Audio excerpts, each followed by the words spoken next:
Hello everyone! Hi pessoal, tudo bem, gente? Sejam bem-vindos e bem-vindas a mais um episódio do seu podcast, o Podcast Pode Crer.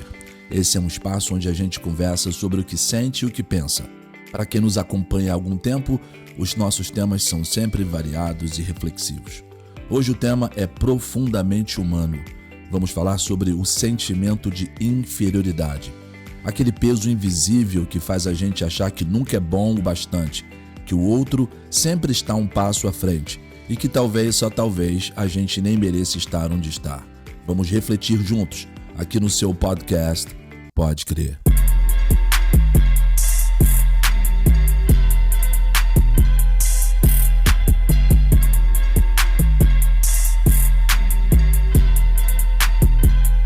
Mas, na verdade, o que seria sentimento de inferioridade? Bom, o psicólogo Alfred Adler, fundador da psicologia individual e autor do livro O Sentimento da Vida, diz que o sentimento de inferioridade não é ruim em si, ele faz parte da experiência humana. Todos nós, em algum momento, sentimos que não somos suficientes, seja por comparação com os outros ou seja por padrões que nós mesmos criamos. Na visão de Adler, esse sentimento pode até ser um motor para o crescimento. Ele surge quando percebemos uma limitação e pode nos impulsionar a melhorar, a aprender, a evoluir. Mas o problema aparece quando esse sentimento deixa de ser um impulso e passa a ser uma identidade. Quando a gente começa a acreditar que é inferior e não apenas se sente inferior. É aí que ele se transforma em algo paralisante. O desencadeamento desse sentimento cria um efeito cascata, complexo de inferioridade, depois inadequação, inveja, tristeza, pessimismo, negatividade, ostracismo e por aí vai. São filhos e filhas de um sentimento de aparente inferioridade. Diversas modelos famosas, bem-sucedidas, relataram ter lutado contra distúrbios de autoimagem, dismorfia corporal ou baixa autoestima, apesar de serem consideradas belas pelo público e pela indústria. Não há uma única história, mas sim um padrão de experiências que revelam a pressão e a fragilidade por trás da imagem perfeita. Eu fui pesquisar o que seria dismorfia corporal, que é um defeito, entre aspas, que a pessoa possui e ela foca nesse defeito todos os dias ao se olhar no espelho. Ela se entristece com a pinta do nariz ou o tamanho dele, com o cabelo ou a falta dele, no tamanho do queixo e busca maneiras de se esconder de alguma forma, provocando um sentimento assim de inferioridade, por mais bonita que a pessoa seja. Quando se trata de complexos de inferioridade, o espectro da competitividade e comparação acabam ficando latente na vida das pessoas. Henry Cavill, considerado o homem mais bonito da atualidade, segundo alguns, esse mesmo que interpreta o super-homem, disse em relação à sua aparência que se sente inseguro todas as manhãs quando se olha no espelho, completando em seguida que todos em suas mentes, segundo ele, não se sentem suficientemente atrativos. Fique atento, porque por mais curioso que possa parecer esse sentimento, nem sempre ele se mostra de forma clara. Às vezes, ele vem disfarçado de arrogância, de perfeccionismo, de controle excessivo ou até de indiferença. E aqui vale ressaltar que o perfeccionismo não é uma qualidade, e sim um defeito. Não confundir uma pessoa detalhista com alguém perfeccionista. Irmão gêmeo do complexo de inferioridade é o complexo de superioridade. Muitas vezes, por trás dessa busca por superioridade, existe alguém tentando provar para si mesmo que não é tão pequeno quanto se sente. Adler diz que é uma tentativa de compensar o sentimento de inferioridade com uma aparência de força. E olha só, gente, existem formas silenciosas de complexo de inferioridade. A pessoa tem dificuldade de aceitar elogios, por exemplo, segundo ele lista, a sensação constante de impostor, mesmo depois de grandes conquistas, o medo de se expor, de se arriscar, de tentar algo novo e, claro, a autossabotagem, quando a gente cria obstáculos inconscientes para não ter que lidar com a possibilidade de falhar. E de onde vem tudo isso? As raízes são profundas. Muitas vezes começam lá na infância, nas comparações entre irmãos, nas críticas constantes ou na sensação de nunca corresponder às expectativas de alguém importante, como os pais, tios, professores. Mas também vem da sociedade em que vivemos, a era da performance, do melhor de si, da comparação constante nas redes sociais. É difícil não se sentir pequeno quando todo mundo parece mais bonito, mais produtivo e mais felizes lá na rede social. Mas o que a gente esquece é que a comparação é sempre injusta, porque comparamos o nosso bastidor com o palco do outro.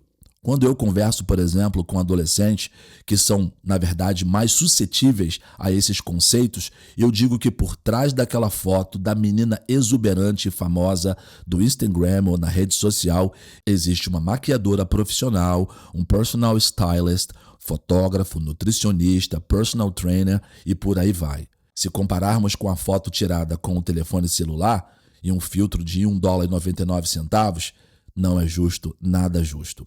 E como vencer esse sentimento de inferioridade? Paul Nortier é um psicólogo cristão. Diz que o sentimento de inferioridade nasce quando uma pessoa tenta definir o seu valor com base na comparação com outros. Aparência, sucesso, dons ou aprovação. O primeiro passo é perceber que esse padrão é falso.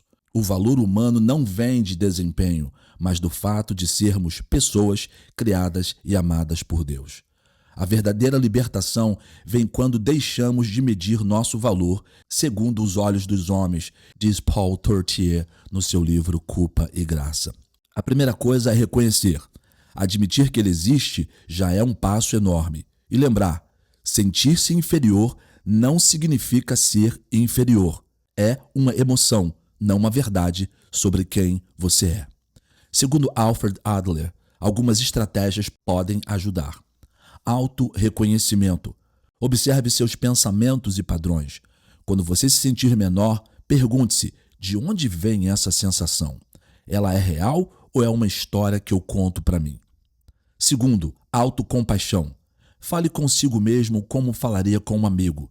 Ninguém cresce sob o peso da culpa. Crescemos com gentileza e paciência. Não seja cruel consigo mesmo. 3. Evite comparações. A única comparação justa é com quem você era ontem. 4. Busque propósito. Adler dizia que o antídoto para o sentimento de inferioridade é o sentimento de contribuição.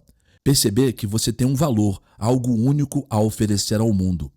Curiosamente, tanto Adler quanto Tournier dizem que a melhor forma de vencer o sentimento de inferioridade é voltar-se para o outro. Quando a pessoa começa a ajudar, a amar e servir, ela descobre que tem valor real, independentemente da comparação. Algo que vem no vagão do trem do complexo de inferioridade é a autossabotagem. Cuidado com a autossabotagem. É quando o medo, a insegurança ou o sentimento de incapacidade assume o volante da nossa vida. Comumente, a autossabotagem e o sentimento de inferioridade estão sempre de mãos dadas. É quando surge uma oportunidade incrível, mas a gente começa a se convencer de que ainda não está pronto, ou quando um relacionamento está indo bem e de repente a gente se afasta com medo de se machucar. A autossabotagem é uma forma de autoproteção. O cérebro tenta evitar a dor de uma possível falha, rejeição ou exposição. Mas o preço é alto, porque tentando evitar o fracasso, a gente acaba evitando o sucesso. O sentimento de inferioridade e a autossabotagem são irmãs. Quando você acredita lá no fundo que não é bom o bastante, qualquer passo adiante gera desconforto. E esse desconforto cria comportamentos que confirmam a crença inicial.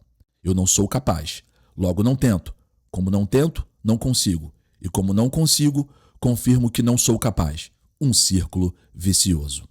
Existem formas sutis de autossabotagem e pode se manifestar de várias formas. Por exemplo, a procrastinação, deixar para depois o que mais importa. Perfeccionismo, nunca começar algo porque ainda não está bom. Autocrítica excessiva, transformar cada erro em um julgamento. Comparação constante, medir o próprio valor pelo resultado dos outros. Autonegligência, cuidar de todos, menos de si mesmo. Buscar aprovação, viver para agradar e não ser autêntico.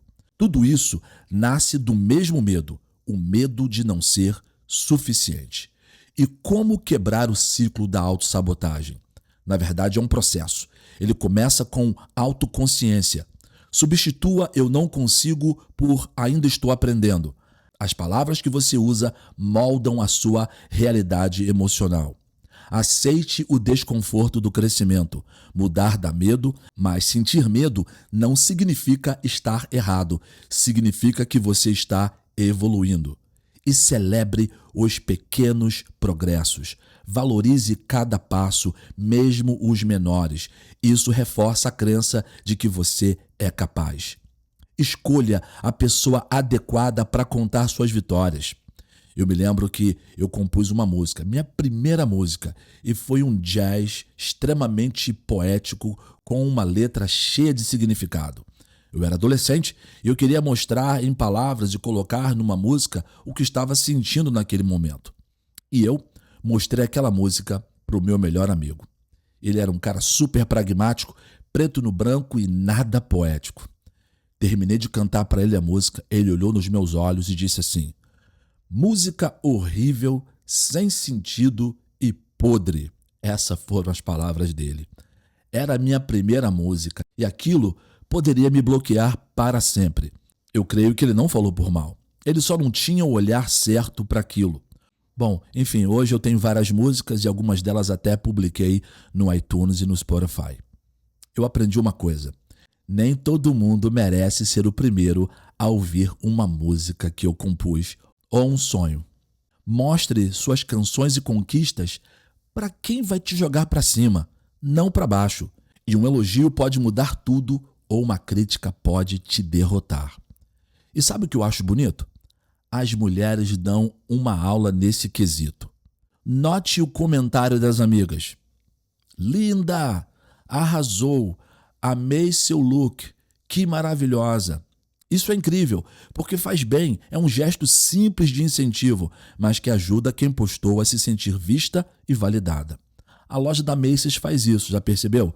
Quando você compra uma roupa, a atendente sempre diz na hora do checkout: "Linda essa cor, parabéns, que tecido maravilhoso". Mesmo que seja uma estratégia de vendas, a gente sai se sentindo bem, não é mesmo? Porque todos nós precisamos de vez em quando de uma palavra que nos lembre que fizemos uma boa escolha. Então vamos lá, recapitulando. Lembre-se, não permita que o sentimento de inferioridade te paralise ou a autossabotagem te engane. Celebre suas vitórias com quem te impulsiona. Escolha com cuidado para quem você vai contar os seus sonhos. E acima de tudo, não se esqueça, você não é menor do que ninguém, apenas diferente. E é exatamente isso que te torna alguém único.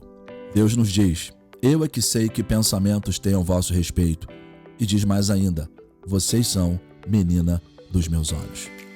Bom, se você gostou desse episódio e acha que alguém pode ser inspirado, compartilhe. Lembre que estamos em todas as plataformas de podcast, desde o Spotify até o Apple Podcast. Não se esqueçam de nos seguir lá no Instagram, @podclassio, mais uma vez, @podclassio. Grande abraço a todos, esse foi mais um episódio do seu podcast Pode Crer.